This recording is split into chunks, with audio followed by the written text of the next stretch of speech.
Hello, my name is Dan Harris and I'm the CEO of Neurodiversity in Business. We are really delighted to be here today talking to the Neurodiversity India Summit, and we very much welcome learning more from our co-presenters and also hopefully getting to know some of the attendees later as well. First of all, I'd like to let Sai, my amazing colleague, introduce herself. Hi everyone, my name is Sai Aanchal and I'm CEO of Neurodiversity in Business. I'm very delighted to be here at Neurodiversity India Summit. Over to you, Dan. Thank you, Sai. So initially, what we're going to do is give you a quick overview of how we consider the neurodiversity spectrum. We're going to talk about why we think neurodiversity is a competitive advantage for businesses.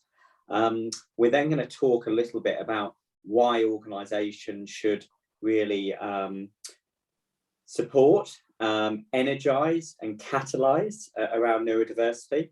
And then we're going to talk a little bit about what has caused us to set up neurodiversity in business and what we're going to achieve. So first of all, I'd like to hand over to Sai, and she will talk you through some slides on the background to neurodiversity and why we think it is a competitive advantage. Okay. So introducing neurodiversity in business. And what is neurodiversity?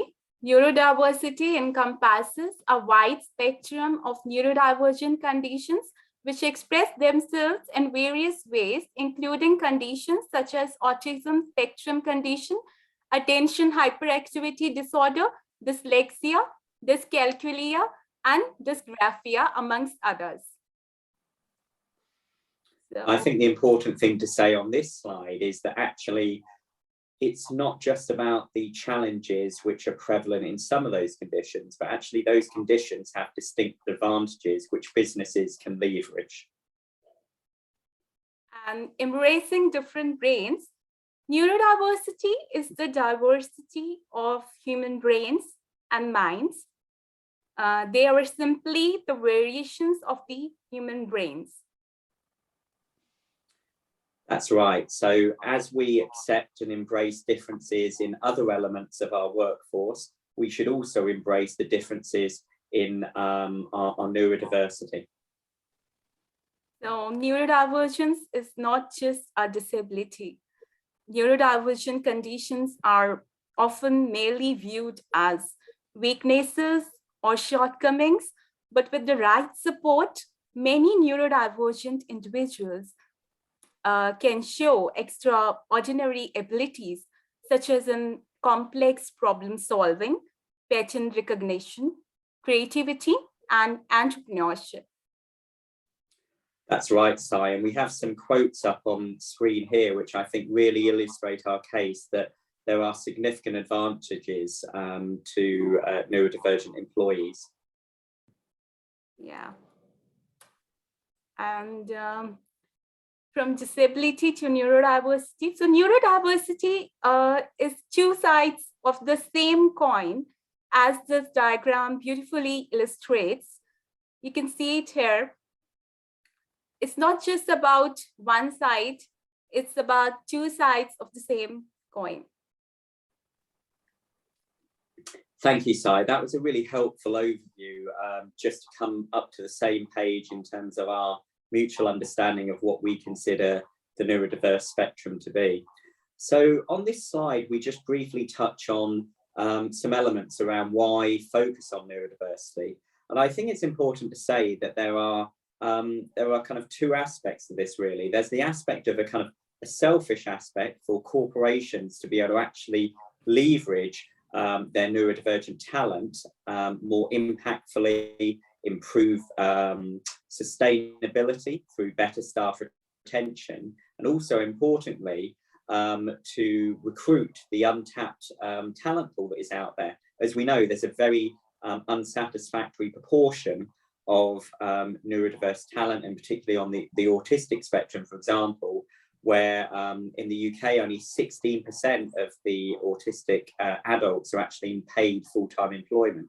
So that's the kind of selfish aspect from a from a business perspective. But then there's a societal impact driver here, which is that morally, it's the right thing to do. Everyone has the same right to an education, to enjoy a happy family life. And part of that is actually giving them access to a productive employment career. So we're really keen to make sure that it's well known that it's not just about a D&I, a diversity and inclusion agenda, but there's also a competitive advantage to getting neurodiversity right. Okay. That was quite helpful, Dan.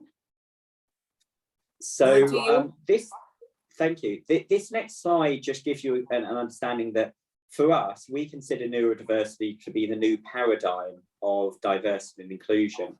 So just as it doesn't matter what your gender is, or it doesn't matter where you come from, doesn't matter who you love, equally, it shouldn't matter how your brain works. So neurodiversity needs to be considered in that diversity and inclusion agenda, just the same as other aspects which we as a society are kind of moving forward on. Okay. It gives you an understanding of the areas that an organisation might consider when they're implementing a programme to support neurodiversity. There's a lot of text on this slide, so we won't go into it in any depth, but as you can understand that there is a big resourcing aspect. So this is around making sure that the resourcing and recruitment team understand how to recruit and appropriately retain neurodivergent talent. There's a disclosure and support aspect, which is around making sure our existing workforce actually feel comfortable to disclose internally within the company. So these are some aspects that you should consider as part of any neurodiverse programme. So the next slide that Sai has just taken us to talks to actually what is the problem statement around the neurodiverse ecosystem. So a good number of reasons why organisations are not very far advanced in their own neurodiversity programmes is that there are significant costs to actually becoming a member of organisations or groups. There are consultancy costs, which can kind of limit the amount that HR, human resources, can allocate to this topic. And then also there are resource constraints in that multi-diversity advocacy groups do not always have the bandwidth or the ability to focus solely on neurodiversity. Okay, So this is our goal. It's to improve the lives of neurominority individuals, helping them to unlock the unique and innovative contribution that we know they can bring to the business world and to society as a whole. Okay. So our objectives with setting up neurodiversity in business is that it is a business-led forum functioning as an industry group. So we want to be able to share best practice across recruitment, retention, and empowerment. And what we want to do is we want to foster an environment where actually neurodivergent talent can form an invaluable part of the workplace.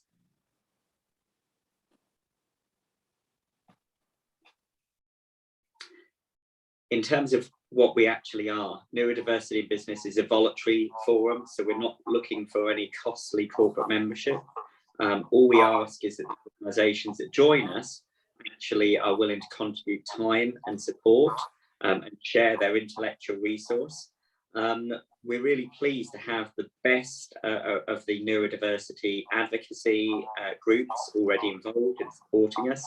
And also we want to make sure that this is very collaborative. So this will be supplementary and complementary to the existing groups that are out there. But we firmly believe that by focusing on neurodiversity in business, we'll be able to affect the change across society that we all want to see. So on this slide, it tells you a little bit about our mission, what our vision is, and what kind of values we as an organisation have.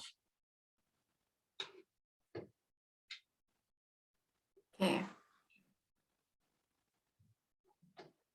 So in terms of would you like us to help change society? Would you like to help us change society's understanding of neurodiversity? So we're looking for key corporates to become founding members. We already have a fantastic list of founding members that are all big household names, but if you work in an organisation that wants to be doing more around neurodiversity, please get in touch with us in the contact details that are displayed.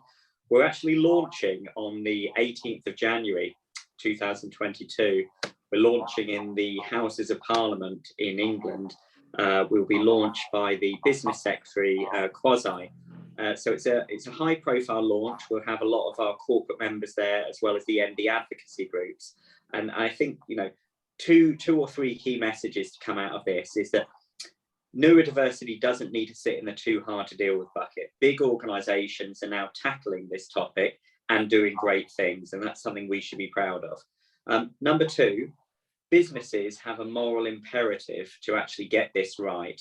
Just as we've done great things on sexuality and gender and ethnicity, we also need to do great things on neurodiversity. We're at the start of this. This is going to be a multi-year journey. We're not going to get things right early on perfectly. But what we do need to do is we need to be pointing in the right direction, and we need to be actively dealing with this and supporting this topic. And then lastly, coming back to neurodiversity in business, we will be a forum to support organisations and make the change that we want to see across society. So please look into us a bit more, follow us on social media, have a look at us on LinkedIn, and our website goes live on the 7th of December, which is very exciting. And we look forward to hearing from you more. You have our email address at the bottom of that slide. And I know that Sai and myself have really enjoyed presenting today to the Neurodiversity India Summit. And we look forward to any feedback or follow-on questions. Thank you so much for your time. Thank you. Thank you, everyone. Thank you, Dan. Thank you.